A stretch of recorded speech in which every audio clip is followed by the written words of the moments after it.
Some stories don't start with danger. They start with a sound you can't explain and a feeling you can't shake. This one began with a porch camp in rural Missouri and a woman who thought she was hearing things. It was just after 2 a.m. when she first noticed it. A faint shuffle, a soft scrape, something moving outside her front door. She checked her phone, no alerts, no motion detection, no reason to worry.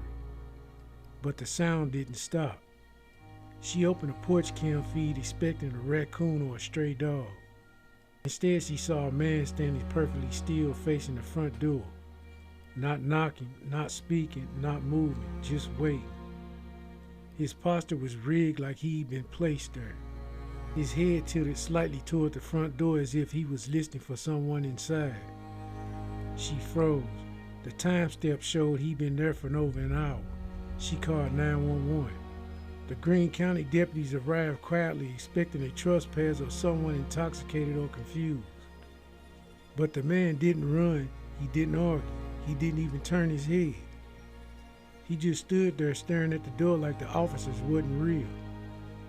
When he finally spoke, voice flat, distance, almost rehearsed. She told me to wait here until she comes back. The deputies asked who she was, he couldn't answer.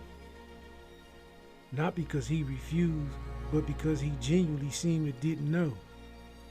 He couldn't give a name. He couldn't give a description. He couldn't even explain how he got there. He couldn't even explain why he chose that house. He just kept repeating, she told me to wait here. The woman inside never met him. No one in the neighborhood recognized him. He wasn't reported missing. He wasn't wanted.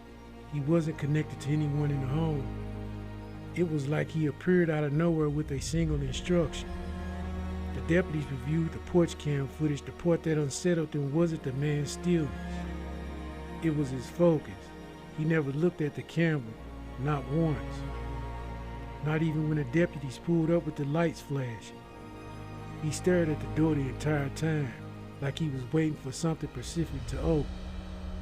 Frame by frame, the footage showed no signs of intoxication, no stumbling, no confusion.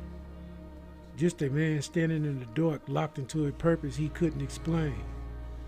He was taken for evaluation. No drugs, no alcohol, no medical conditions that could explain the behavior. When asked again who she was, he gave the same answer. She told me to wait here. But he couldn't say who she was. He couldn't say where he came from. He couldn't say why that house. The woman who lived there moved a few months later, not because of the man, but because of the sentence. Because someone out there told him to wait at her door and he listened. Greene County logged it as trespassing, psychological evaluation required. But off the records, the deputy said it was one of the most unsettling calls they'd ever taken. Because the man wasn't lost, he wasn't violent, he wasn't confused, he was just waiting. For someone who never came, for a reason he couldn't explain, at a house he'd never been to. And the porch camera caught every second of it. But what the footage didn't explain was why. Deputies filed their report and logged the incident and cleared the scene. But the woman inside the home didn't sleep for the rest of the night. She kept replaying the video, watching the man's posture.